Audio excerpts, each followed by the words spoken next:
পারল না বাংলাদেশ। ব্যাটারদের বাজে পারফরমেন্সে টানা 2 ম্যাচ হারতে হলো মিরাজ বাহিনীর সাথে স্বপ্ন শেষ সিরিজ জয়ের। বিপরীতে বোলিং নৈপুণ্য দেখিয়ে আরও একবার টাইগার ব্যাটারদের নাজেহাল করে তুললেন রশিদ খানরা। আফগানদের বিপক্ষে বাংলাদেশের এমন পরাজয় নিয়ে বাকিটা জানবো রিপোর্ট।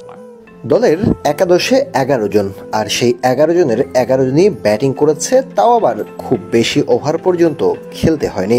বাংলাদেশের জন্য হয়তো সুখস্মৃতি এটি হতো যদি গ্রামের কোনো ম্যাচ হতো, তবে আন্তর্জাতিক ওডিআই ম্যাচ, যা কিনা বিশ্বকাপে সরাসরি খেলার জন্য বড় প্রভাবক, এমন এক ম্যাচে এমন পারফরমেন্স নিয়ে হতাশায় নিমজ্জিত হবেন যে হতাশায় গত 20 বছরে কখনোই পড়েনি বাংলাদেশ ওডিআই টিম।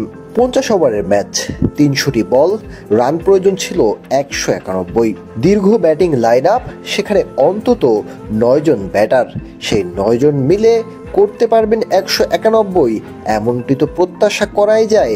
ভক্তরা তাই আশাও বেঁধেছিলেন অনেক করে, কিন্তু যেই লাউ সেই গরু। দীর্ঘদিনের ব্যর্থতা আরও একবার ফুটে উঠল আজও ম্যাচে। এই ম্যাচ নিয়ে চলতি বছরে এখন পর্যন্ত 7 ম্যাচ ওডিআই খেলেছে, 7 ম্যাচের 6টিতেই হেরেছে টাইগাররা।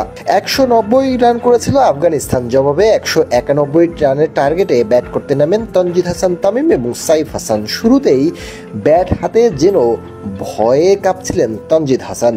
5 বল মোকাবেলা করেছেন, আউট হয়েছেন 0 রানেই। তবে সাইফ হাসান সাহসী ব্যাটিং করেছেন, 23 বলে 22 রান করেছেন।